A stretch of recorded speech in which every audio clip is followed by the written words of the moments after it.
काल किंवा परवा 2 दिवसापूर्वी दिल्लीमध्ये महाराष्ट्राचे उपमुख्यमंत्री अजित पवार हे आले आणि त्यांच्या नाट्यकलेविषयी त्यांनी पत्रकारांना माहिती दिली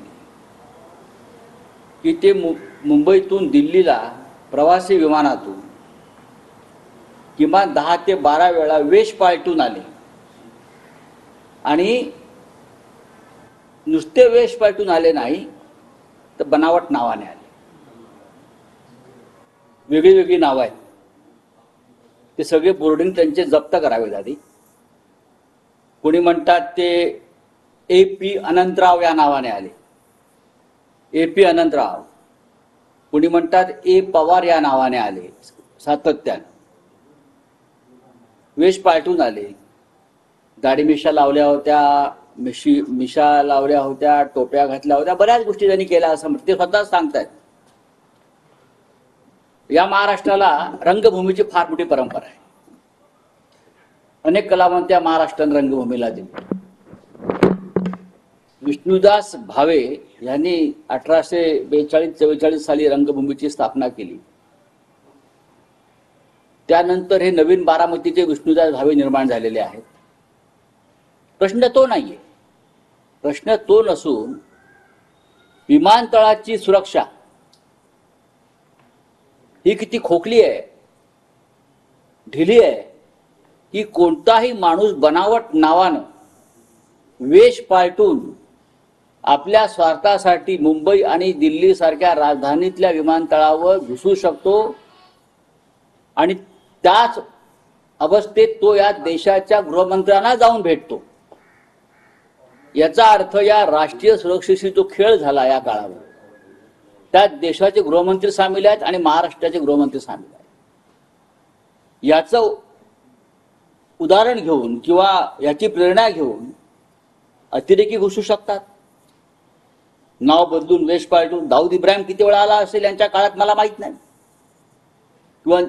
किंवा हे जे लोक आहेत सगळे परदेशात पळून गेलेले भगोडे उद्योगपती यांचे हे अशा प्रकारे मुंबई दिल्ली विमानतळावरून त्यांनी प्रवास केलाय का अनेकदा.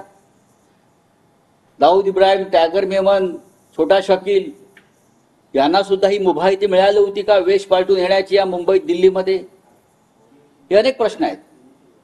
याच्यातून अतिरेकी आणि दहशतवादांना प्रेरणा मिळालेली आहे. हे जे सांगतायत माझ्या माहितीप्रमाणे एकदा देवेंद्र फडणवीस यांनी सुद्धा सांगितलं होतं की ते सुद्धा वेश पालटून एकनाथ शिंदे आणि देवेंद्र फडणवीस हे सरकार पाडण्याच्या आधी दिल्ली आणि मुंबईत वेश पालटून फिरत होते, भेटत होते. माझ्या माहितीनुसार एकनाथ शिंदे जेव्हा जेव्हा दिल्लीला गेलेले आहेत वेगळ्या विमानतळावरून तेव्हा ते मौलवीच्या वेशात गेलेले आहेत. त्यांना दाढी आहेच बरं का, पण नाव बदलून ते मौलवीच्या वेशात गेल्याची माझ्याकडे माहिती आहे. ते मौलवी बनून गेले होते दिल्लीमध्ये. मौलवी त्यांना शोभतं ते, जरी ते धर्मवीर वगैरे चित्रपटाची निर्मिती त्यांनी केली असली आणि आनंद दिघे यांचे ते शिष्य वगैरे म्हणवत असले तरी अनेकदा दिल्लीत ते मौलवीच्या वेशात आले. मौलवीच्या, आय रिपीट, आणि अमित शहाना भेटले नाव बदलून.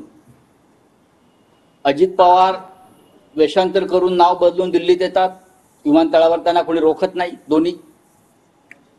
एकनाथ शिंदे नाव बदलून वेषांतर करून येतात, त्यांना विमानतळावर कोणी रोखत नाही. खोटं.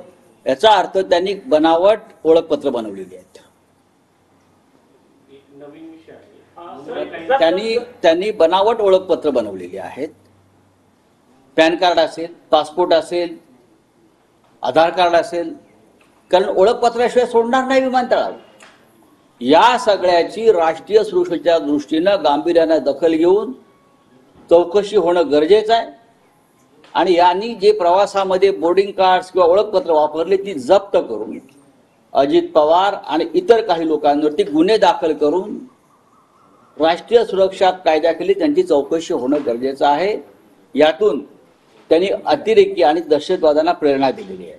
सर, या सगळ्या संदर्भात तुम्ही पार्लमेंटमध्ये काय आवाज उठवणार आहात का? हा सगळा मुद्दा तुम्ही त्यांच्याकडे मांडणार आहात? आम्ही महाराष्ट्रातले काही प्रमुख लोक याच्यावर चर्चा करणार आहोत. आमच्यासाठी अत्यंत गंभीर हा विषय आहे. प्रश्न अजित पवारांचा किंवा अमित शहाचा नाहीये. या देशामध्ये चीन का घुसलाय, काश्मीरमध्ये अतिरेकी का घुसतायत, हे अमित शहा एकनाथ शिंदे यांनी दाखवून दिलं. ही तालीम त्यांनी दाखवून दिली आहे. आता तुम्ही मुंबई बँकेचा प्रश्न जो आहे त्याच्याविषयी बोला.